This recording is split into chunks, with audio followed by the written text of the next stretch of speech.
So, Ian, be serious. If you had to choose between recording this podcast and reading the Reddit funny section every day, what would you choose? I'd probably choose Reddit, to tell you the truth. I just got off Reddit after being on it for like an hour, and man, that was fun. Yeah, Reddit.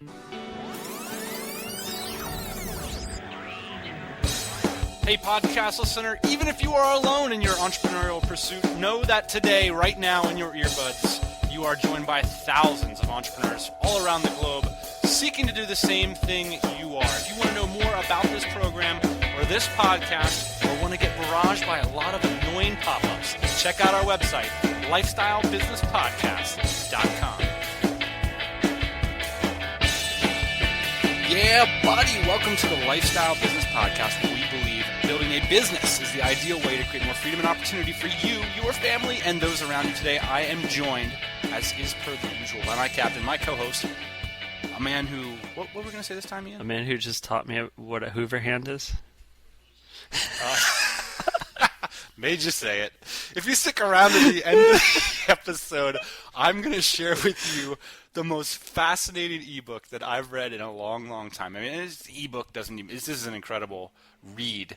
Let's just move straight on to the news. Ian, I want to remind the listeners a couple quick things. Everybody knows we're doing Lifestyle Entrepreneurs on kiva.org. We got a lot of news, so settle in, grab yourself a Diet Coke. We got that who, where section on our website, Ian, which has been pretty cool so far. We'd like to remind the listeners, if you do catch yourself listening to this podcast in a moment when you could take a picture of yourself listening to it, we'd love to see you listening to the podcast somewhere, wherever you are in the world. I'd like to say thank you to listener Deano. Deano from Deano.de blog. He's got a really cool little niche business that has allowed him to travel the world now for many years, and I actually just had lunch with him. We're actually going to hang out later on tonight. Speaking of location, Ian, I'm going to go to Bali on Friday, and looks like we've secured a home there. Yeah, buddy. Nice place. We got a pool. I saw the video walkthrough. Did you get a chance to see the video walkthrough? Looks great, yeah? I did not, actually. I was just going to ask you today. My inbox is just a mess right now, and I know I got the important part done, which was wired the money for the place, but I haven't actually seen the pictures yet, so... I'm sure a lot of the content on the Tropical MBA coming up in the future is going to be filmed in that location, and we'll probably even upgrade to a nicer place. But anyway, going to Bali, I mean, I think it's going to be huge for our business. Having this kind of lifestyle destination, point of gravity for smart, interested people who are gassing it, who giving a shit, are showing up, and everybody's contributing to each other's projects and trying to grow some pretty awesome businesses. Trying to put some commas and zeros behind what we're doing. You know what I'm saying? We finally got that PH Corp pretty much in the bucket. Yeah, you just got a couple more papers to sign. I got to visit with a couple bank managers. But we'll have a lot to talk about my experience here the last couple months setting up that corporation. Based on that, we've set up a private forum at Outsourcing the Philippines. And that is just the first of sort of a long litany of information products that we're going to be launching this year that we've been talking about for a long, long time. And so today's episode, we're going to talk about a quick philosophical element about marketing your information businesses and what we've learned by observing other people and by selling information products ourselves. And then we're also going to walk you through the infrastructure that we pulled together, because we've been working on this for a bunch of weeks with some really smart people, and the infrastructure is quite complicated. So we're just going to pull back the curtains on that and actually just get into the nuts and bolts. So, we'll start off with the philosophical part, and if you're not interested in membership sites or information products or software solutions, then, you can flip off the episode and go get back to your hustle, make your cold calls. But I do want to share that openly on the podcast today because I think it's good information. So anyway, we've got now 2 private forums, one at the Tropical MBA and one at the Outsourcing Forum, and we're going to be opening them up to the public pretty shortly. Speaking of private forums, that Smart Used Car Guide site, man, I know you've been jamming on me to get that thing up. You just flipped another car, man. I'm kind of sad to see this one go. Do you want to tell the story of the car that you just made a banging profit off of? Sure, yeah. It was it was your hot rod when you were in town here in San Diego. It was a Cherry 92 Mustang LX 5.0. Got it like a whopping 15 miles to the gallon. But it was super cool. I used to have one of these cars when I was much younger, and I always wanted another one. So I found this one, and it was Cherry. Wait, back up a second, car guy, and indulge us. But it was a white car, so what do you mean by cherry? When you say cherry, it refers to the condition. So cherry is like the same thing as mint. Mint is pretty much perfect. This is some kind of sexual reference, isn't it? Right. It was pretty much in perfect condition. This is a family show. Is this a family show? I don't think we've ever made a decision whether this is a family show or not. I think for the most part I don't it think is. Okay. The car had a cherry on top. Yeah, it was a really nice car. And yeah, I had a lot of fun driving it, but it was time to see it go. Ready to move on to something else. Yeah, I made a couple G's off this one, actually. Fantastic. This is one of the few cars. I mean, I've seen you probably go through this process 4 or 5 cars, but this one was really interesting because you got an incredible margin on it. I think it was cool case study too because, we had the program, the Smart Used Car Guide, which will be up in a few weeks, like 100% articulated at this point, and you followed it to a T, and then you went and made a bunch of money. And we drove a really cool car. That was the most fun of the whole shebang, was driving this 5.0 around. Yeah, and I think one of the biggest testaments to the system actually has to do with who I sold it to. I sold this car to a guy that runs a Mustang shop. So an enthusiast and a guy that knows these cars up and down probably even more than I do. And I got my asking price for it, so he didn't pay a dollar less than I was asking. So I think that was one of the more interesting parts of the whole deal. One thing I've been thinking a lot about as the Tropical MBA, I mean, we've gotten, again, the 5th semester is open right now for those of you who don't know. The quality of people applying keeps going up despite the anti-sales. It's mind-numbing every time we do this, and I feel like the onus is now on us to take that whole enterprise to the next level in terms of if people are willing to work for us for the relationship and the mentorship. And by the way, Ian, I just want to say something about mentorship. We talk a lot about on the phone, me and you privately, about things that we value that aren't monetizable or they're not money. You can't just represent everything with money. Money isn't the end of everything that we're doing here. And one thing that I've always really valued in my life, when I went to high school, that didn't really resonate with me. Even when I went to university, that didn't really resonate with me. What always resonated with me was learning from people that I respected. And I think that what we've done with the Tropical MBA is we've created this mentorship model. And it's always been my favorite way to learn. And it's just such an exciting process to not only be a mentor for a lot of the people that are signing up for the Tropical MBA, but to have that sort of jettison us into new mentoring relationships ourselves. Me and you are both enjoying spending a good deal of time with people that are much more talented than we are. And in part, doing the Tropical MBA has helped us do that. So I just want to take a pause and just say, there's a lot of people out there on the internet talking about buy my 5-part system and process and then you're off to the races or whatever, but I never bought that stuff. I'm never into that. I don't believe it. I believe in relationships, and I so look forward to our premium training programs because I think it's going to be about buying yourself into a relationship with people that are like you. That to me, that mentorship, that relationship, those are the things that are high bandwidth. Those are the things that create success in my life. And I think everybody's different, But for me, it's always been about these relationships. And I just look at all these people in our extended network now, Ian, and it's like none of them are going to fail. You look at guys like David Berger, and you look at guys like who just cut a huge business deal. You look at Sean Ogle, who's absolutely going to crush it with his next project, and make an incredible business out of it. These guys, there's no way they're going to fail. There's no way because the network won't let them fail. You know what I'm saying? Absolutely. To me, that really is so hugely valuable. This summer, we're going to find a way, mark my words, to package that and have virtual training. There's no question and it's going to be an application process. It's not just going to be anybody who wants to buy the program because I think we got to back it up on our end with that relationship. If we're going to be offering relationships, we got to be willing to back that up. You can't just give it to anybody. It has to be a two-way street kind of thing. We've been talking for the last year about kind of this product, and we just haven't been able to really articulate it until recently because we didn't want to do like a 5-part step system because we just don't think that people are really going to succeed from that. Yeah. We'll see. Part of it is like Deano was asking me, was like, aren't you worried about it being time intensive on your business and stuff? And I'm like, no, like we do this for free all the time. This is what we do. Like there's nothing on the planet that I enjoy more than hanging out with other entrepreneurs. So I think that I'm just so excited. I mean, in part, the Bali house represents this, but creating these points of gravity, there's one thing that I think the cohesive glue in our audience might be loneliness. A little bit sad at this point. It's ambition, but there is that element of loneliness, Ian, where people, they're seeking out to independent media to find people that they feel like they can relate to. It's like, okay, you see guys like Dan, me and you, and then you hear about people in our network like Sean and Sean from Badladz and all these people that we sort of run with, Chris from My Egg Noodles, and it's like, wow, these guys are really doing things that I want to do too, or I'm doing stuff like that, or I could offer them things. Now what? Well, we've got then the private membership forums, and hopefully what we're going to be able to have is actually physical, places where we can get together and meet up. And obviously that's on the schedule too. So I'm pinching myself. About the way that this stuff has worked out. I mean, tomorrow morning I'm getting on an airplane. I'm going to show up to a home that we are in possession of that has a pool, that has our employees living in it. And there are entrepreneurs from all around the planet flying in to meet up with us there. It feels like it's just sort of come up out of the woodwork, I think people just want to get together. They want to share information. They want to feel that communion, because it can be lonely when you go down this path for so long and you're so focused on growing these types of businesses.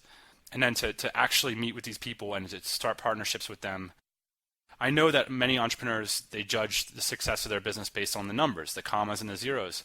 And, we say those things for credibility's sake, but for me, this audience, this small audience that listens to this podcast is like, it's worth the world to me. So anyway, it's just brought so many great things into our life, and I hope that will continue. Yeah, speaking of respect, episode 60, booyah. Yeah, wow, it's crazy. Okay, so why don't we move on to the meat and potatoes then? We're going to talk about two different things this episode. The first thing is, Ian and I just want to give a little bit of background on content business, because the number one hottest model on the internet right now for entrepreneurs who want to create a lifestyle business on the internet is by far and away content marketing.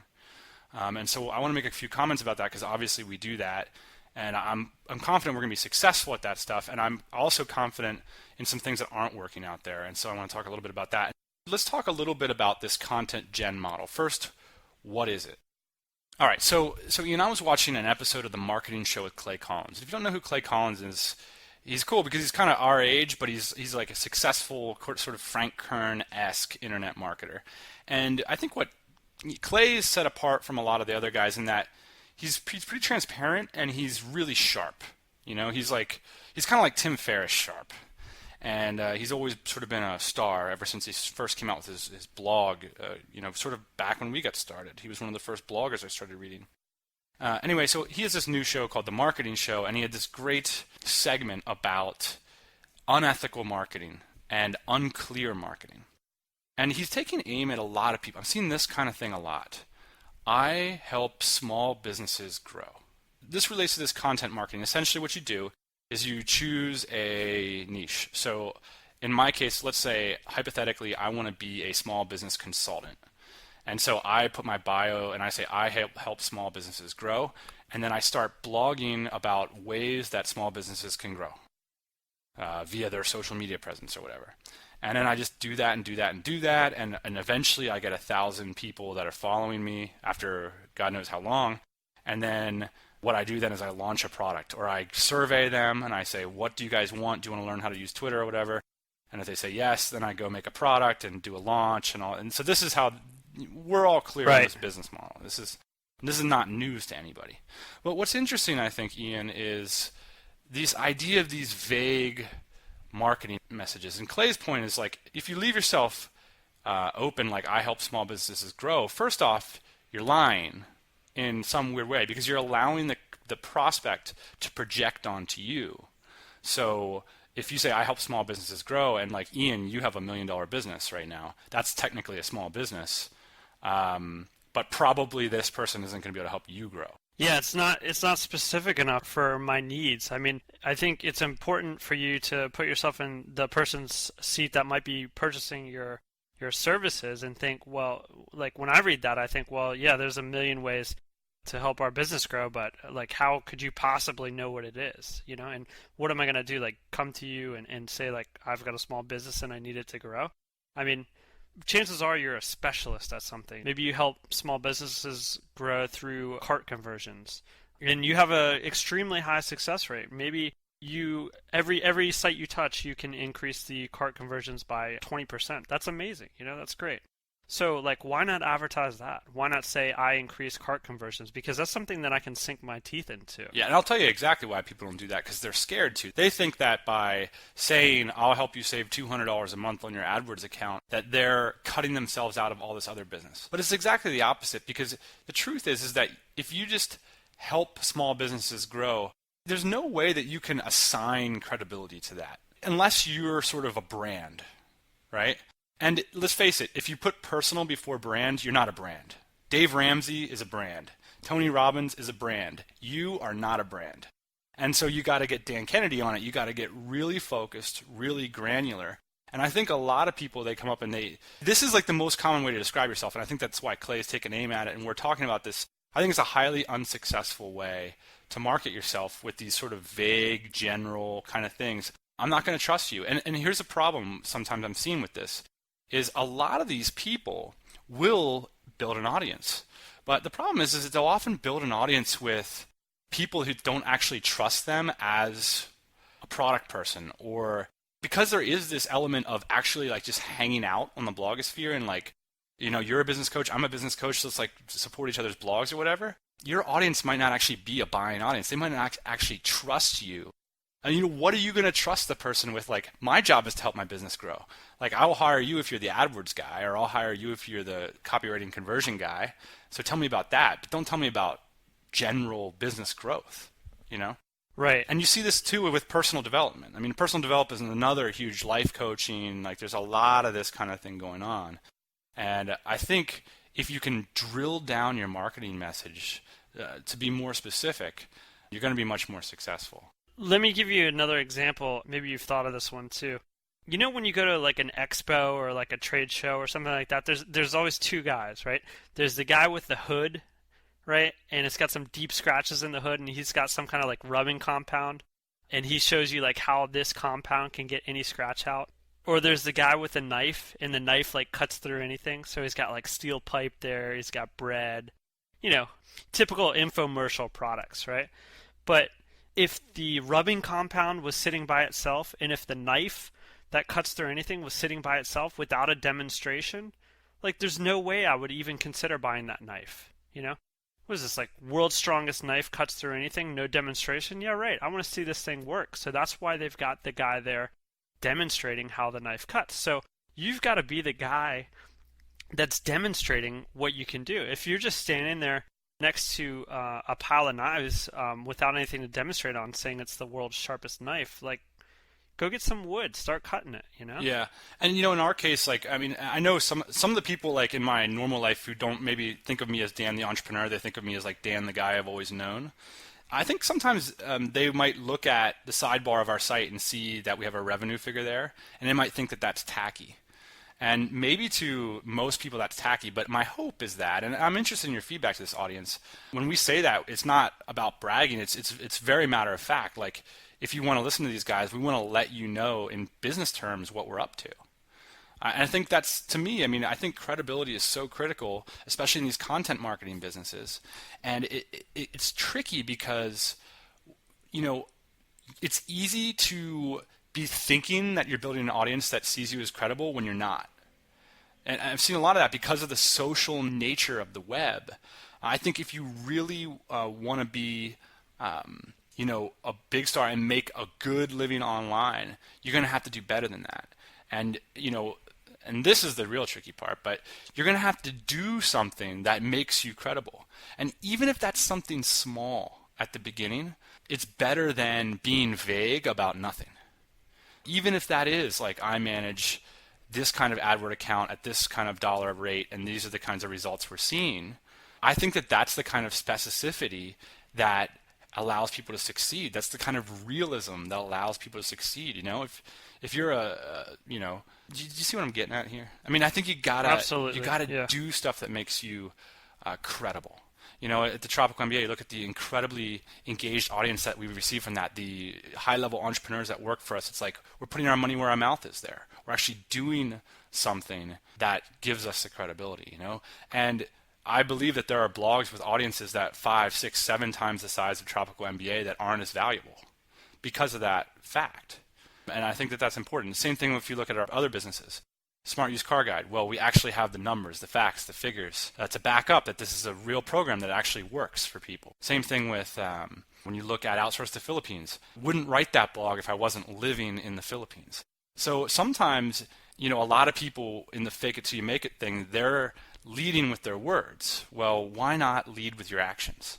Instead of writing blog posts for 3 months, why not go do something that's worth talking about and then come back and use that as your credibility? If you're feeling insecure about the things that you've accomplished, a lot of people do. They undervalue that, and they see, people out there in the startup sphere raising millions of dollars, and it's like, who's going to care that I optimized an AdWords account for $200? Well, my hand just went up.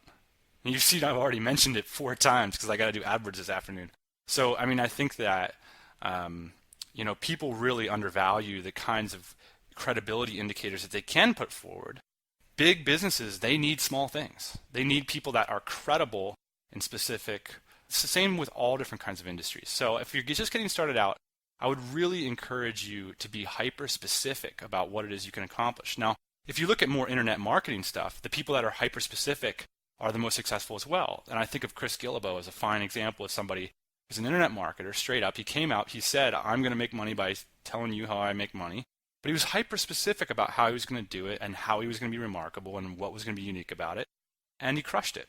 And so he didn't come out there saying, I'm Chris Guillebeau, and my role in life is to make you live a passionate life, or whatever. You know what I'm saying? Yeah, rare example, though. He's a rare example. Exactly, and he's the rare success. So, okay, I don't want to linger on this point too much, but if you're planning on doing a content business where you build up an audience and you sell them products, I would encourage you to be extraordinarily specific and to really rack on credibility. And to go ask key people. Go ask key people. Here's the kind of thing I'm trying to solve. Am I clear about that? Number 1. And number 2, do you find me credible? What are some things that I could do that would build credibility? And here's the thing. You're going to have to provide a lot more credibility than you're going to provide in your product, in the sense that you have to overcome so much in order to get people to pull out that credit card and buy from you. So just having sort of a mediocre amount of credibility isn't going to cut it, especially given that there's hundreds of other people out there hawking products. So you're going to have an incredible level of credibility in order to sell to a decent audience. It's going to put a 6-figure income in your bank account, which is what we're going for here, right? Absolutely, man. And I think I've said absolutely about 10 times this show, but I just agree with you. Moving on to the pros and cons of the content model. I'll tell you, the biggest con with the content model with me is that, it's difficult to figure out what failure and success is. And I think that that's a tricky thing. I see a lot of people failing for a long time in content, and that it's not going to work out for them, and they don't know that about themselves. And whereas with the hard goods product or, a more direct services or something like that, exactly where you're at. So I think you can do a lot of self-deception with content. I think you can waste a lot of time with content. So that's another problem. Say you're on a self-deceptive path. I talked about this when I said don't write a blog. It's like, I just invested so much time in this blog going the complete wrong direction. And yeah, you can look back on that, Ian, and rationalize it, just like everybody does, and say, well, I'm the person I am today and I'm glad I did it and stuff. But yeah, come on, that's BS. If you would have been more strategic, you'd have a business right now, you'd be traveling the world, you'd have a lot of money. You know what I'm saying? And instead what you have is a blog that gave you some amount of personal growth or something. So I think that to me is what I'm seeing a lot of. And I rack a lot about that. I don't want to be a racker. I love the content model because I love information. I love how speedy it is.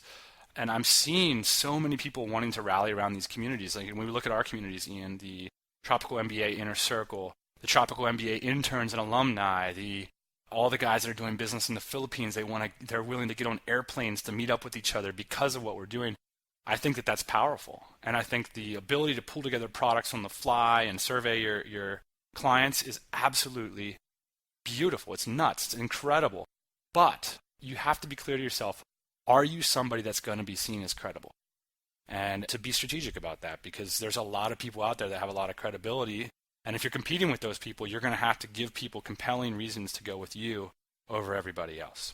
To me, I think that that's the downside of the content model. You got anything to add to that?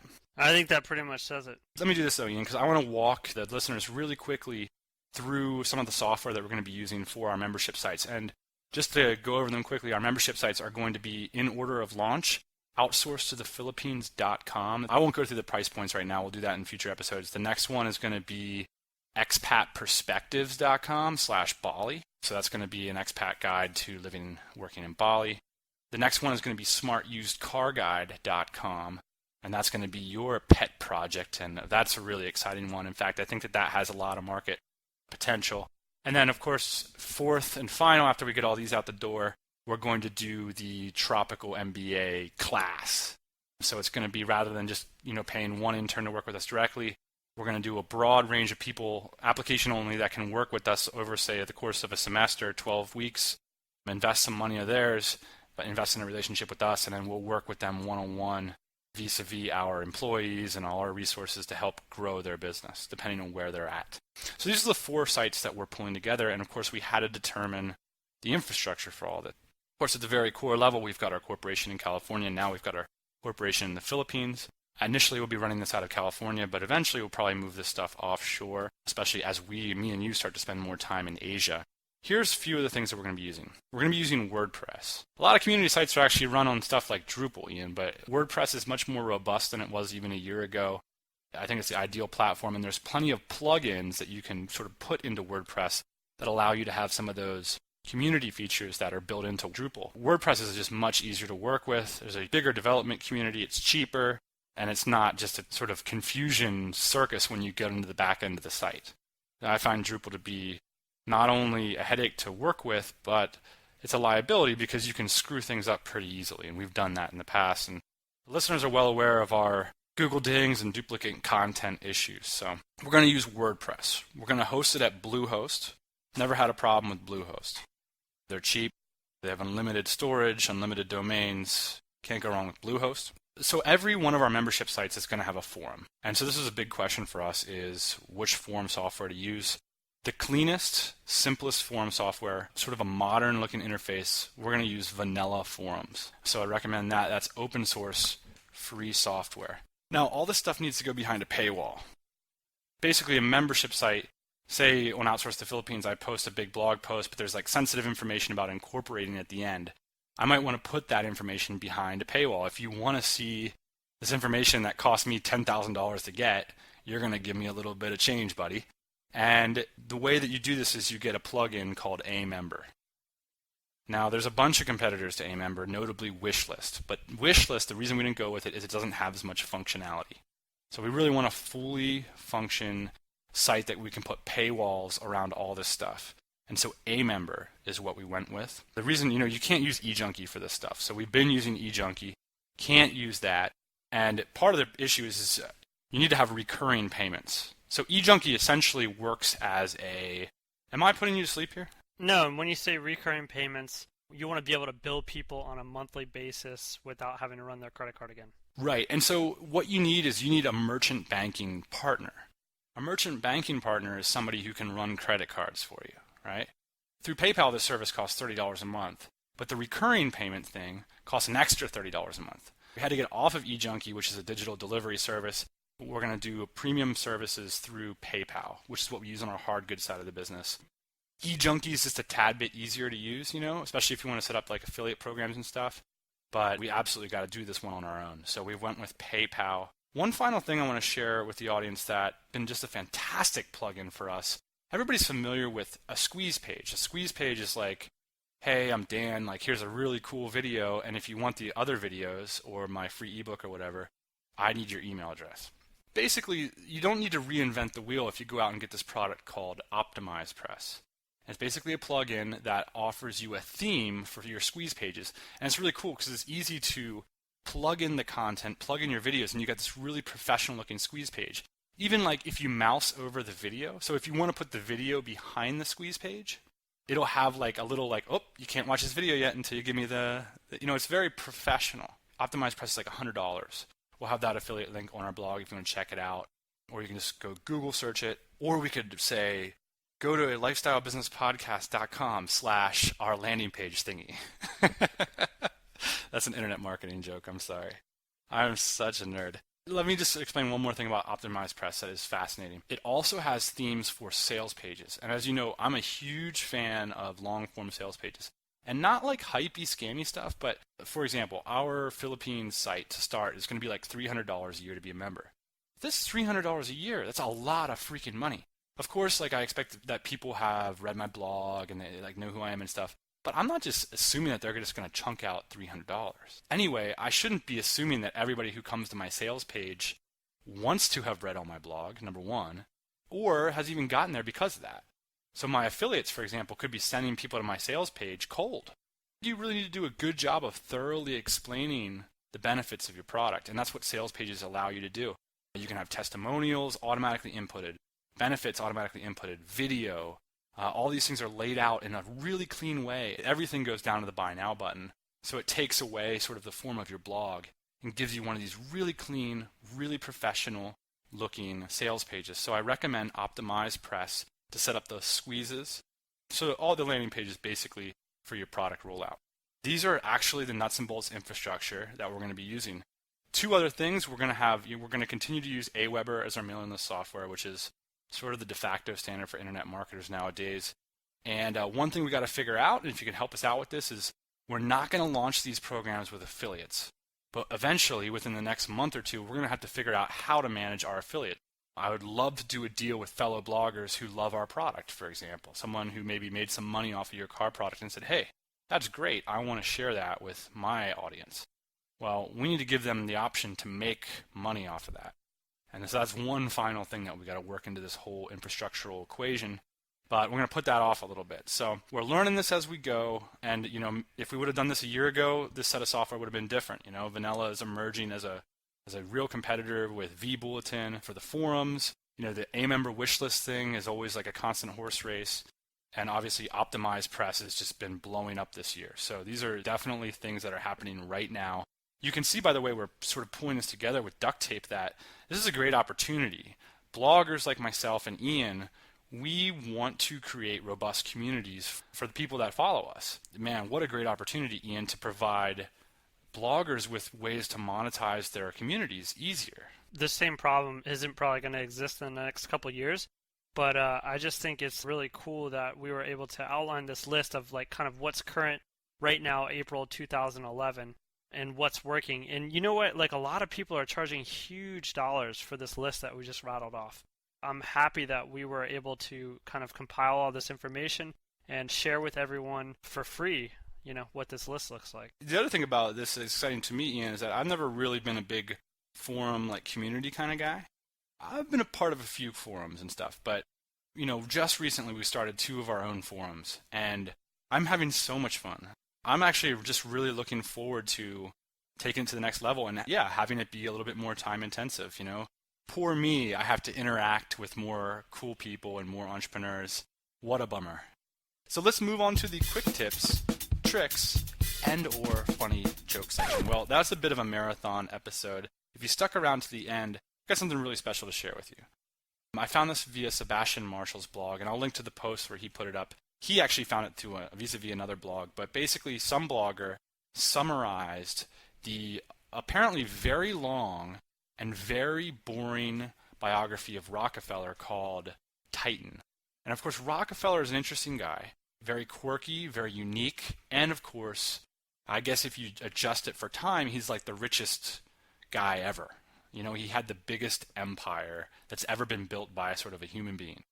And it's really fascinating to get into the inside of his mind, at least for it's a short summary, and basically what the author does is summarizes the character traits that he had and then gave a few anecdotes about those character traits afterwards. So it's light reading, it's popcorn reading, it's very fun, it's very inspiring. You start to look at your habits, your life, and say, are there some things that I could do that would create better results? So absolutely, this is a great read, and we'll put it up on the blog for you to download. I think the one thing that came out of reading this from me was just simply one word, and that's discipline. This dude had so much discipline. It was just ridiculous the way he ran his life. It's that concept of creating rules for yourself and holding yourself to standards.